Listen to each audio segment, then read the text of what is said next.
First, it's an honor to have you, Miss Vanessa Calloway, here on the set and here for Black Hollywood Week with Ebony. Why am I laughing? Why do I find that funny? I don't know. He said something. It's like, it's just me, Vanessa, but go ahead. So, my first question, can you tell us a little about your childhood? Where did you grow up, and who were some of your influences as a young woman? Oh, wow. I grew up in Cleveland, Ohio, in the inner city. It was interesting. I was just back there doing my one-woman play at the Calloway House, the legendary first African-American playhouse, which I grew up. That's where I got my start, the Calloway House. And I was just back there in June doing my play, and I went around my old neighborhood. And when I tell you that was quite an eye-opener, and just memories start flooding back, it was incredible because we had a better neighborhood and more of a neighborhood then than they do now. And we was gut bucket poor. This is 1960s poor, running up down the street barefoot.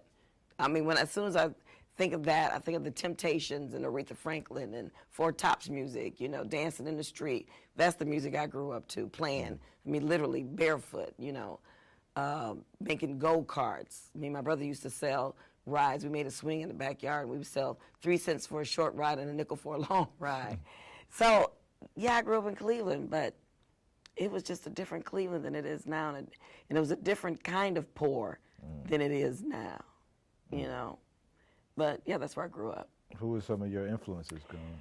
Well, I always wanted to dance. So the influences that I had were like the Jackie Gleason dancers on black and white TV because they danced.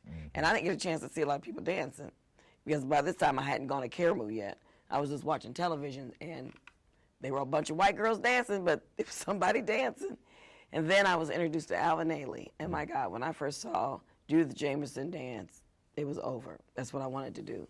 So anybody that danced was influential to me because I came out the womb, as my mother would say, trying to dance. How did you get into acting? Well, it seemed like the natural progression after dancing for so many years. And I would do plays. I did like summer stock in Cleveland. I did plays at Caramoo, and I choreographed the plays in high school. So when after I finished Ohio University and got my Bachelor's of Fine Arts, concentration in dance, and then I would go to New York in the summers, and I would dance at Alvin Ailey's on scholarship. And I did that throughout college. And then when I graduated from college, I moved to New York and continued to dance at Alvin Ailey on scholarship. So it just seemed after a while of dancing, you know, I got in small companies, then I got my first off-Broadway show, then I got my first summer stock, which got me into equity, then I, you know, got my Broadway show, so the train just kept going. And after a while, it just seemed like the natural progression that I should act, because I had acted before, it wasn't like the first time. And also, I felt like there was so much I needed to say. Although dancing is a beautiful art because you have to convey a story, a feeling, an emotion, a situation without saying a word, only through movement. So I started enrolling in acting classes while I was still doing like Broadway shows, off-Broadway shows. Started doing little plays in New York, you know, the off-Broadway plays, and just kept building my resume and my experiences and my talents. What would you consider was your first big break in Hollywood? Well, my first big break, it wasn't necessarily Hollywood, it was doing the Dreamgirls. Although I'd done theater before that, that was the first time I was in like a show that was a hit, that meant something, that changed the whole trajectory of Broadway. I mean, that show changed Broadway at that time. So that was one of the first things that I was in that was really meaningful. Then my stint on All My Children was huge for me because now I went from the stage, although I've done like little parts like in soap operas and I'd done tons of commercials. I'd been on television before, but this was the first time I was a character that was being developed, that actually had a life. People were writing for me, and you got to follow her. You know, it was an arc. And I learned how to do all that. So that was amazing. That was my very first time doing that. And then, of course, coming to America was, although that wasn't my first film, people think that was my first movie, and it wasn't. But that was the first film that really meant anything, that kind of put me on the map. That, you think about it, millions of people saw me as Princess Emani, and people still seeing me. So that was major. So I kind of had three beginnings, in a sense, three very important parts of my career.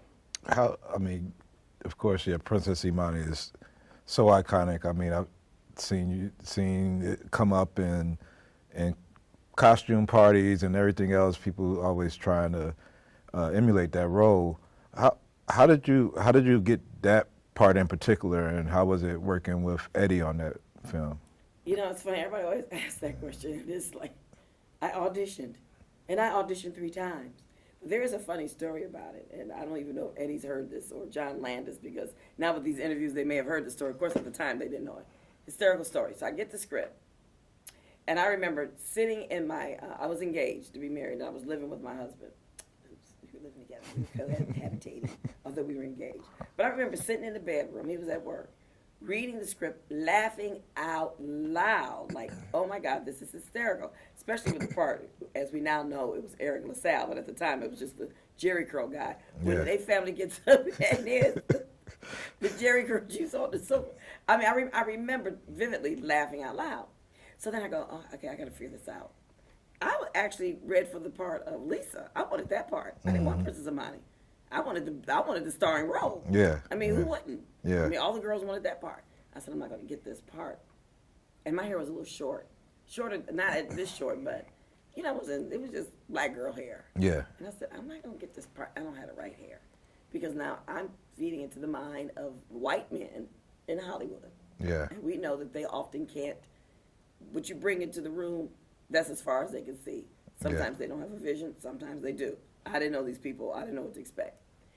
I go across the street to the swap meet, to the little swap meet area. Now I live right on Marlton by the Crenshaw Mall.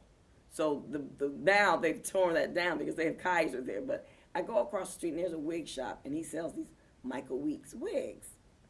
And there was a little crinkly wig, and I never forget, it was $39. I bought the wig because I just knew my hair wasn't right. I put on what we called at the time the uniform, which was like a black fitted dress and a little heel, the wig, and I go to the audition. Now I go to the casting director because this, you know, I wasn't really known, and you don't just go to the producers and to the star. You got to go to the casting director. So I go, and I'm reading the part of Lisa. She goes, I like your hair. I go, thank you. I read the part. And same thing. I get a call back. Now I'm going to meet John Landis. I'm like, okay, this is getting exciting. We're the same thing. First thing they tell you when you're young, come back to your callback and what you wore to your audition. Same little crinkly wig, same little black dress. I go to John Landis. I want Lisa. I'm reading Lisa. I like your hair. And I'm like, thank you. And I'm thinking, ain't nobody said nothing about my acting. Everybody thinking this little $39 wig. He said, but there's this other part. There's the part of the princess. And of course inside I'm like, I don't want that, you know, but I'm like this. But inside I'm like, I want Lisa. I don't want the princess. I read the script. I know the part you're talking about. I've read the whole script. Yeah. I'm that actress. I actually have to read everything before I audition. Yeah. I really do. I can't go in an audition until I know the whole story. But anyway, so I know exactly what he was talking about. So he asked me to go outside and prepare, and I'm like this. You know, I was disappointed. I'm not going to lie. Because I now knew that I was out of the running for Lisa. Yeah. I wasn't getting that part. So you have to kind of lick your wounds and go pull it together. And I'm reading this, and it's like, all this whatever you like, bark like. I'm like, okay, I didn't prepare that part. I was focusing on Lisa, right? So I'm like, okay, Vanessa, just sound different to what you sound. You know, then you have this internal conversation in the hallway, right? Yeah. I'm like, just sound different. So I said, okay. Then I'm like, what does a dog sound like? In my head, I'm like, just bark, just, you know. So I'm instructing myself just to do what's on paper. Right. I'm not thinking I'm doing nothing special. Matter of fact, I'm like thinking, this is not going to be great because I didn't have time to prepare, and my head ain't really here because I want Lisa, and I bought this wig trying to be Lisa. You know? So I go back in, I read, he laughs. Next thing I know, I'm called back to be Daddy. So now I'm coming back for Princess. Lisa's over with. I ain't going to be Lisa, right? Yeah. So I get over that, and I'm like, well, just get me in the movie. Shit, I don't care. Just put me in the movie. At this point, I'm like, I'll take anything. Because, you know, Eddie Murphy was a huge star at the time. At this part of his career, he's blown at up. this time, he's like major. And I'm, you know, a working actress, but I haven't had a credit like this. Yeah. I haven't done What's Love Got to Do with It and everything yet. You know, this is 1988, the summer, it came out the summer I got married, but this is like 1987, whatever it was. So I go, okay. Now here's Eddie and everybody, and I walk in and everybody goes, I like her hair. And I'll never forget this. They go, I like her hair. I like her hair. You like her hair? I like her hair. And once again, I'm like, why is everybody obsessed with this $39 wig? You don't want to say anything about what a great actress I am. I do the part with Eddie, and I take it very seriously. I mean, I'm like really barking and hopping. I'm not trying to be funny. Yeah. I'm taking this very seriously. And what I later learned as I keep studying acting, the best comedy is to do it right, serious. Don't try to make it funny. Make it sincere. Yeah. And if it's funny, it resonates funny. Yeah, yeah. So, but I don't know this yet. All I know is I gotta sound different than Vanessa sounds. So whatever you like, I just make up this accent, whatever you know. I'm like, okay, hope this works out for you. And then I'm barking and hopping, and I get the job. Then I get the job, I go on set, and this is what really made me laugh, where I wear 2 wigs. That was one wig, and the ponytail was one wig. I said, here I am on a job where ain't nobody seen my hair yet. They saw this $39 little crinkly wig, and now I have 2 wigs. I just always thought that was hysterical. And I don't know if they know that story, but that's from my perspective. They have a different perspective, but do you still have that wig? no, I don't have that wig. I should have kept that wig. You should have kept that wig. The famous 30, but guess what? They still make that wig. Wow. I can show you that wig in various colors. I have that wig. It's just not that same exact wig. Yeah, yeah. Wow. So yeah, you have credits going back to the '80s, like you said. What do you think? Why do you think directors call on you or call you back for work? What is it about what you bring to the craft? Well, I would like to think that directors call me and people call me because I have a good work ethic. I mean, I know I do. I know how hard I work. I know how serious I take work. I know I'm professional. And, I've been told often that I'm very professional, and I believe them because I know I am. I show up on time, actually early. Mm-hmm. I know my lines. As I always tell people, you may have problems on the set because there's no set that can't escape a problem or two, but it won't be me.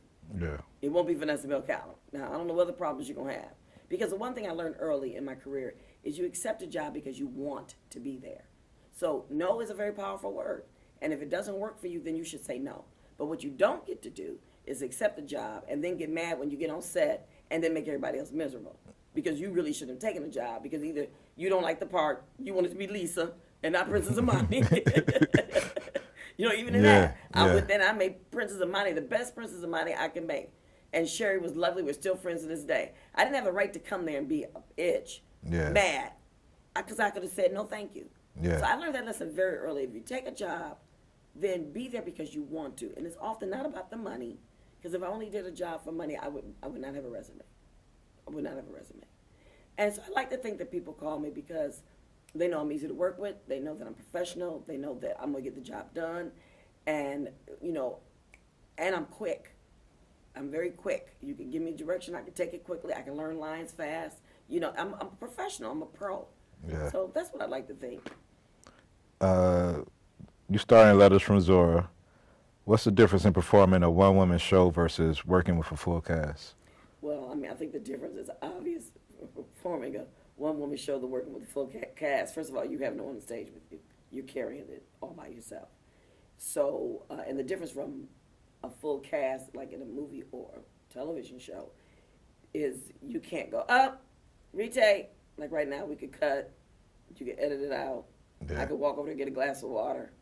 We could decide something else. But when the audience sees it, it'll be seamless. Well, that's not theater. Once I walk out on that stage, 90-minute monologue, that's it. I have a beginning, a middle, and an end. And they all connect. And I don't get to bow until I get to the end. And I don't get to stop and go, excuse me, I'm going to take that line again. No. So that's the obvious difference from doing something by yourself. I have nobody on stage with me. I have nobody to bounce off lines. However, I use the audience because Zora, in this Letters from Zora, I'm telling the audience a story. So I talk directly to them.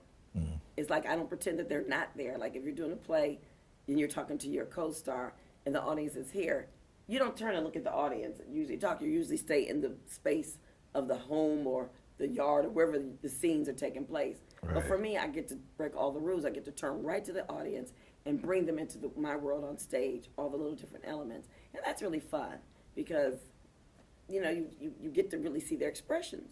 And then I use that energy to feed off of for better or worse. Sometimes I see people and it's like, okay, I'm not looking at you because you're not good energy.